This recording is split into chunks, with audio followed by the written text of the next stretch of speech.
आता मेट्रो शहरातील बातम्यांचा वेगवान आढावा घेऊयात। नाफा मराठी फिल्म फेस्टिवल 2026चा 3 दिवसांचा दिमागदार सोहळा संपन्न झाला। हॉलिवूड या जगप्रसिद्ध नगरीत मराठी सिनेमाचा झेंडा फडकवणाऱ्या या महोत्सवात 5 मराठी चित्रपटांचे प्रीमियर आणि 11 पुरस्कार प्राप्त शॉर्ट फिल्मचं विशेष सादरीकरण झालं। पश्चिम रेल्वेवर बोरिवली ते भाईंदर दरम्यान जम्बो ब्लॉक असेल। 15 आणि 16 ऑगस्टला रात्री 12:30 ते पहाटे 4:30 वाजेपर्यंत ब्लॉक असेल। ब्लॉक दरम्यान काही उपनगरीय लोकल सेवा रद्द राहतील। कोकणात जाणाऱ्या भाविकांसाठी यंदाही शिवसेना एक्सप्रेस धावणार आहे। शिवसेना आमदार निलेश राणेंच्या माध्यमातून शिवसेना एक्सप्रेसमधून नागरिकांना मोफत प्रवास करता येईल। निलेश राणे यांनी ही घोषणा केली आहे। गणेश मूर्ती आगमनासाठी वाहतूक नियोजन करा अशी मागणी बृहन्मुंबई सार्वजनिक गणेशोत्सव समन्वय समितीने मुंबई पोलीस आणि वाहतूक पोलिसांकडे केली आहे। पुढील 2 आठवड्यात मुंबईतील हजारो गणेश मंडळ मूर्ती घेऊन जाणार असल्याने ही मागणी करण्यात आली आहे। डोंबिवलीत तिरंगा रॅली आयोजन समिती डोंबिवली सहभागी संस्था नियोजन बैठक संपन्न झाली। स्वातंत्र्य दिनी डोंबिवलीत 35,000 चौरस फुटांचा विश्वविक्रम तिरंगा फडकवला जाईल। राष्ट्रसंत तुकडोजी महाराजांना भारतरत्न पुरस्कार द्या या मागणीसाठी गेल्या 5 दिवसांपासून अमरावतीतील तिवसा तहसील कार्यालयासमोर उपोषण सुरू होतं। खासदार बळवंत वानखेडेंच्या हाताने उपोषणकर्त्यांनी उपोषण सोडलं। महाराष्ट्रातील 36,211 कंपन्या बंद करण्यात आल्या। उद्योगमंत्री उदय सामंतांनी याचा खुलासा केलाय। विविध त्रुटी नियमांचं पालन न करणं, आवश्यक कागदपत्र सादर न केल्यानं कंपनीवर कायद्यानुसार कारवाई करण्यात आली। एसटीच्या एनसीएमसी स्मार्ट कार्डला प्रवाशांचा उत्स्फूर्त प्रतिसाद मिळतोय। आतापर्यंत 1 कोटीहून अधिक प्रवाशांनी नोंदणी केली। त्यापैकी 64 लाखाहून अधिक कार्ड सक्रिय झाले आहेत। गडचिरोलीतील जपतलाई आश्रमशाळेतील विद्यार्थिनींचा सर्पदंशाने मृत्यू झाल्याप्रकरणी दोघांना अटक करण्यात आली आहे। मुख्याध्यापक आणि अधीक्षकांना पोलिसांनी अटक केली। अद्याप 3 जण फरार आहेत। पंजाबचे माजी पंतप्रधान सुखबीर सिंग बादल यांच्यावर हल्ला करणाऱ्या आरोपीच्या घरी छापेमारी करण्यात आली।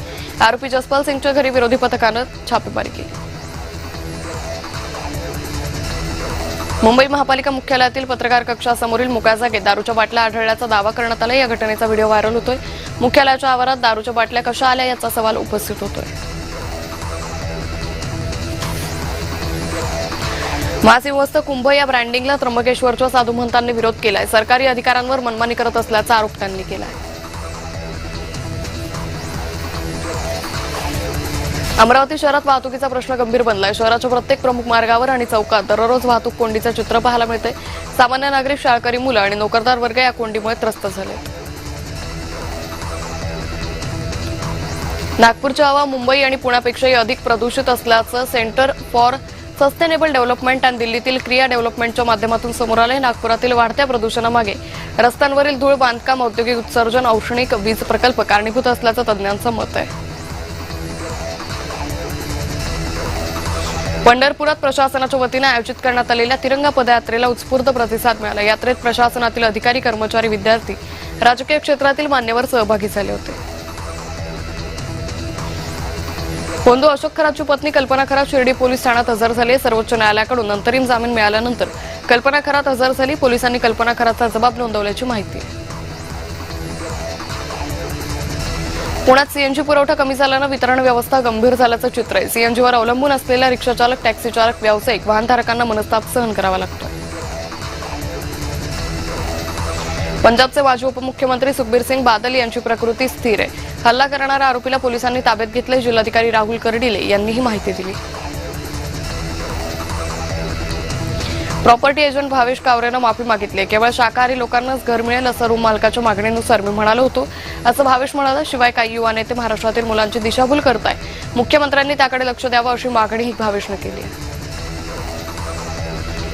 कर्जतमधील रस्त्यांची पोलखोल करणाऱ्या शाळकरी मुलींना आदित्य ठाकरेंनी सायकल भेट दिली। आदित्य ठाकरेंनी मुलीशी व्हिडिओ कॉलद्वारे संवाद साधत सायकल भेट देण्याचं आश्वासन दिलं होतं।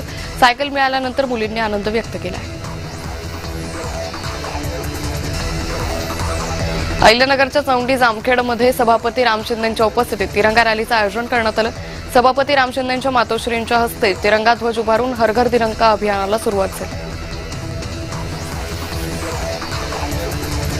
भिवंडी ठाणे बायपास रस्त्यावर मोठ्या प्रमाणावर खड्डे पडलेत। आदित्य ठाकरेंनी या रस्त्याची दुरवस्था दाखवणारा व्हिडिओ पोस्ट केलाय। भंडाऱ्यातील रुग्णालयाची इमारत जुनी असल्यानं दुरुस्तीचं काम सुरू आहे. या संदर्भात बैठक घेण्यात आली. गृहराज्यमंत्री पंकज भोयर यांनी ही माहिती दिली. महाराष्ट्र जलसंपत्ती नियमन प्राधिकरण स्थापनेच्या वर्धापन दिनानिमित्त परिसंवाद आणि कार्यशाळेचं आयोजन करण्यात आलं. मुख्यमंत्री फडणवीसांच्या उपस्थितीत परिसंवाद आणि कार्यशाळेचं उद्घाटन झालं. केंद्रीय संचार ब्युरोच्या नागपूर कार्यालयातर्फे भंडाऱ्यात 3 दिवसीय मल्टीमीडिया प्रदर्शनाचं आयोजन करण्यात आलं. सरकारची 12 वर्षातील यशोगाथा आणि बीबीजी रामजी कायदा 2025 वर आधारित मल्टीमीडिया छायाचित्र प्रदर्शनाचं आयोजन करण्यात आलं. मुंबई शहरातील ब वर्गाच्या भाडेपट्ट्यावरील जमिनीच्या मुद्रांक शुल्काबाबत महत्त्वाचा निर्णय घेतलाय. बाजारभावानुसार मुद्रांक शुल्क न आकारता सन 1979च्या दरानुसार आकारले जाणार. मंत्री बावनकुळे राहुल नार्वेकरांचा बैठकीत निर्णय.